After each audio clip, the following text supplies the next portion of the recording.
नमस्कार। अशोक जी और सत्यशील जी ने मेरा काफ़ी हद तक काम बहुत आसान कर दिया है।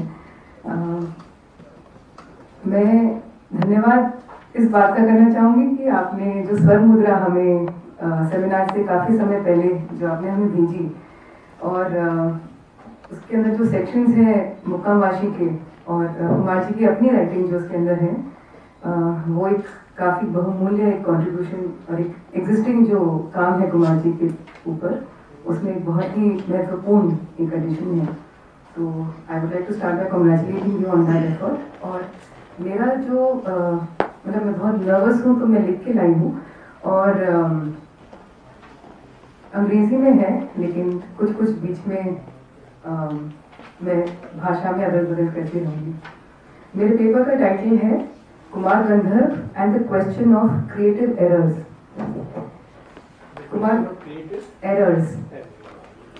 Kumar Gandharv happens to be a musician who has been extensively spoken and written about, judged and classified in a diversity of ways.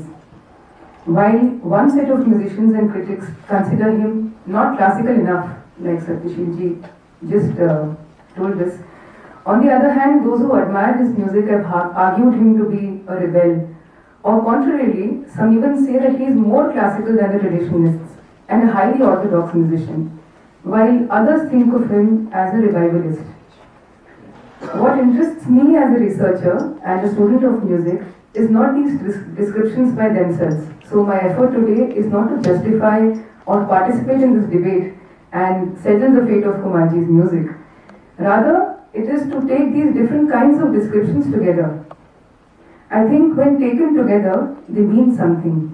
They express a confusion and an inability to place Kumar Gandharv's music in a particular box.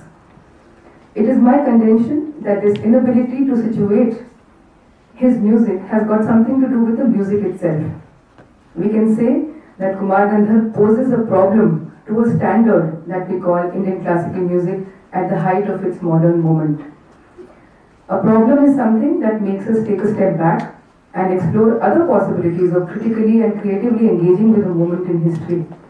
So in order to understand the nature of the problem that Kumar Gandharv poses to Indian classical music, let us start by gathering a few examples.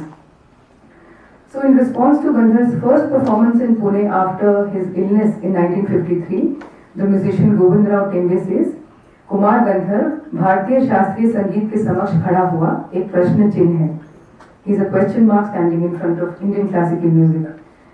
The fact that this is said in 1953 in Maharashtra shows that by now there is already a well-defined idea of what Bharatiya Shastriya Sangeet is, against which Kumar Gandharv appears to be an aberration.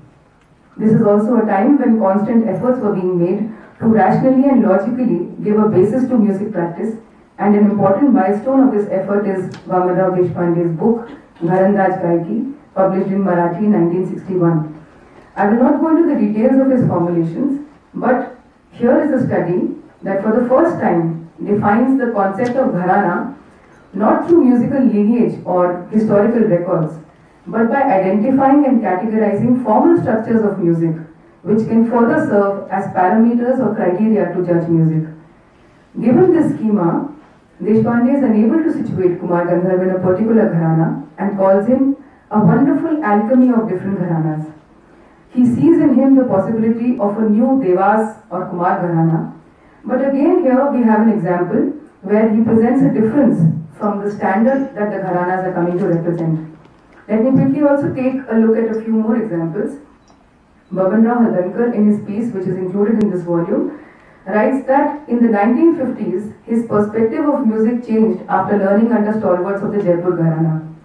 He says that for music to be good, it needs to be of a higher standard, and he carefully lists the musical parameters that maintain this standard. And I quote, स्तर को ऊंचा बनाने के लिए जो तत्व आवश्यक होते हैं, उनमें से लंबी सांस का प्रयोजन, जबरदस्तपन, उसे बनाए रखने के लिए मींड, गमक का प्रधान स्थान और मुर्गी खटका हरकत का दोयम स्थान, प्रस्तुति में मौजूपन, चुनिंदापन और सम पर आते समय आमद दिखाना आदि तत्व मुझे भा गए. And his conclusion then is, उच्च गायकी के उपर्युक्त निकष कुमार के गायन में नहीं पाए जाते. So the error according to him is Kumar Gandharv's short breath and the fact that he employs the use of elements like harkat and khatka in the elaboration of his Vilambit Khayal. Another error is pointed out by the musician Dilip Chandra Vedi in the book Lost World of Hindustani Music, where he says, and I quote, "He has ended up as a spoiled, misguided genius, taking unheard of liberty with established rag, as if they are his grandfather's property. His style is folk-based. We all know that folk tunes have evolved into a number of ragas. But if you have to sing them, you should sing them in their accepted, sophisticated form." Unquote. Another critic, Chetan Karnani, finds his music to be abounding in eccentricities and says, बहुत कम लोग इस गायन को भातखंडे के पारंपरिक स्वर विन्यासों के साथ जोड़कर देख सके.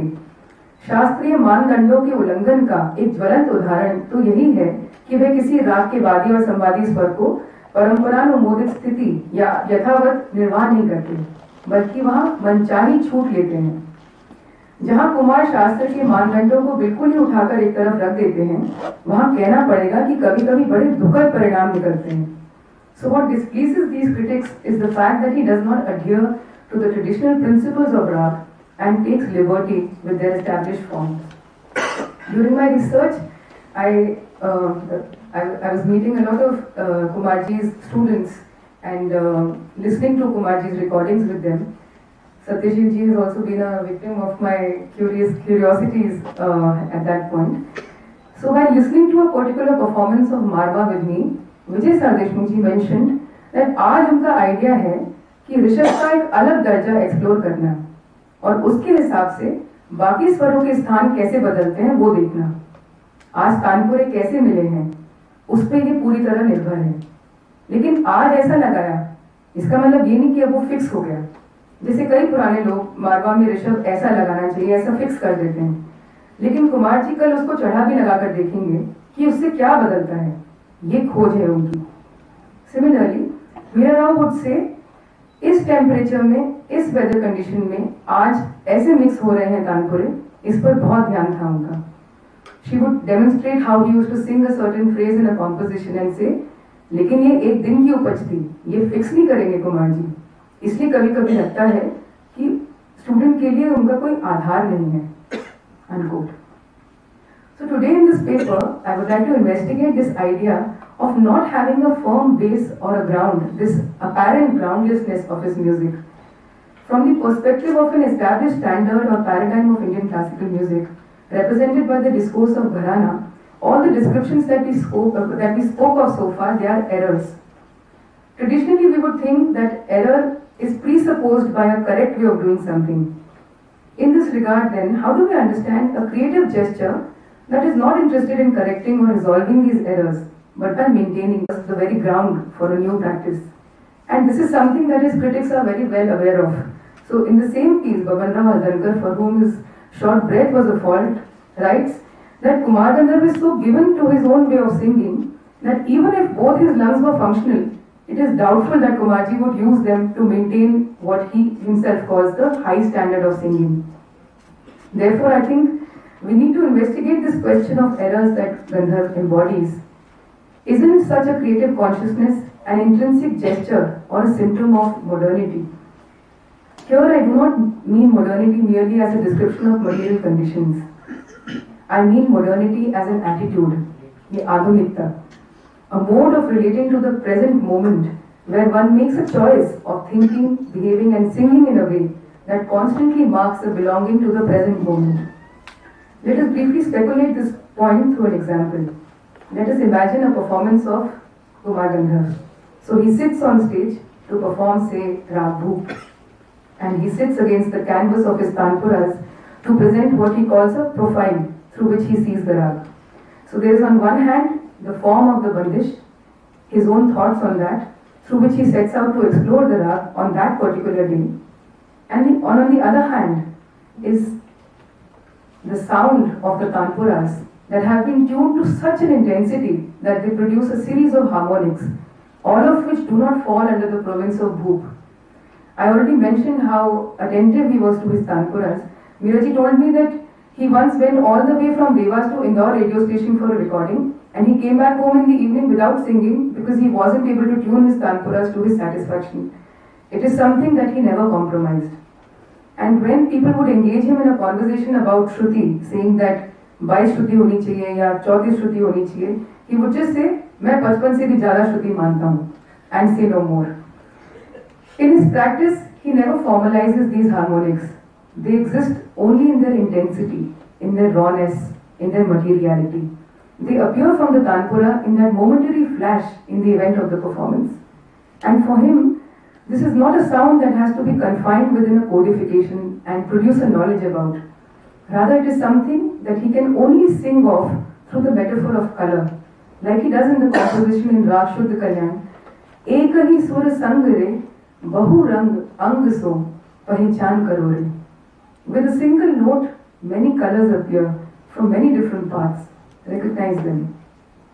However, when he sits to sing Rag Bhoop, his work as a musician comprises not in securing these colors in his singing, but to produce the rag which is codified within the form of the bandish. And yet, despite all his fidelity to the bandish and the rag, all his art and desire seems to lead to that note, the other note which flashes from the tanpura, otherwise forbidden in the melodic arrangement of the rags. And his impulse is to grasp it in that moment of the flash. He says, "क्या करूं यार? भूख शुरू हुआ तब से ये मध्यम बाहर खड़ा होकर लगातार याचना किए जा रहा था, मुझे अंदर ले लीजिए ना। भूख के दरबार में तो वो उसे प्रवेश करने की मनाही है। बेचारा जब बहुत ही काकुती मिन्नती करने लगा तो मैंने कह दिया, चल आजा, मगर फौरन वापस जा." And he sings it. But obviously, as soon as he gazes at this note that stands outside the rag, he betrays the bhoop that he has set out to sing, and the madhyam goes back into the flash.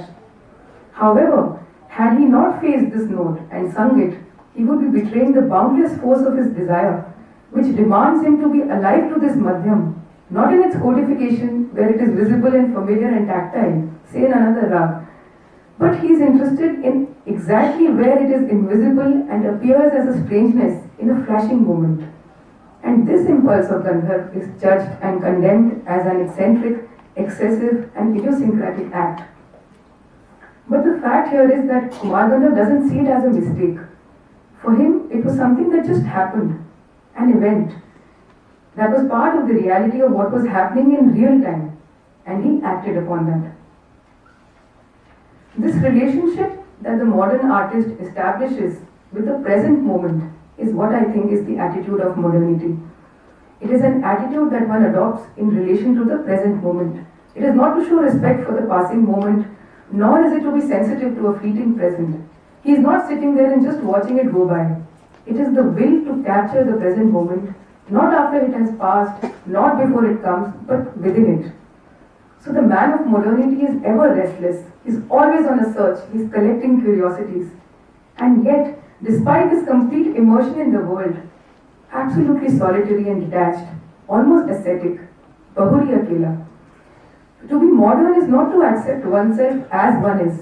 It is to make oneself an object of contemplation, to constantly invent oneself, someone who makes his actions, his behavior, and his very existence into a work of art. See, for instance, the kind of subjects Gandharv writes about in his compositions. In addition to a number of compositions on his own music, there is the farmer who has come down from the hill for a sip of water, or his brief encounter with a coolie at the railway station, or the experience of a goat just before it is going to be slaughtered. These are absolutely contingent moments. They happen at that very instant and never again. It is like a vanishing point, and he wants to capture that in his music. All these examples express the boundless desire to make something heroic of the present moment before it passes away into oblivion. So Gandharv says in a seminar on time and creation that I read in this volume, काल में बार बार करने का गुण नहीं है, काल को बार बार करने की फुर्सत नहीं है. एक बार गाने के बाद फिर अपन सोच भी नहीं सकते, वो गायब हो जाता है. ऐसी उसकी नींव है. तो जो स्थिर नहीं है, उस पर संगीत का पूरा जीवन आधारित है, और मैं उस तत्व पर आधारित हूँ. And finally, it is in this context that we must read one of the most striking and existential declarations where he calls himself the practitioner of a mortal art. मैं तो नश्वर कला का साधक हूँ. गाते गाते रोज मरता हूँ। जिस कुमार गंधर्व ने जो तिलकामोद गाया वो दोनों मर चुके। कल फिर तिलकामोद गाया जाएगा और कुमार गंधर्व ही गाएंगे, पर वे नहीं। Here mortality is not a tragic end of art.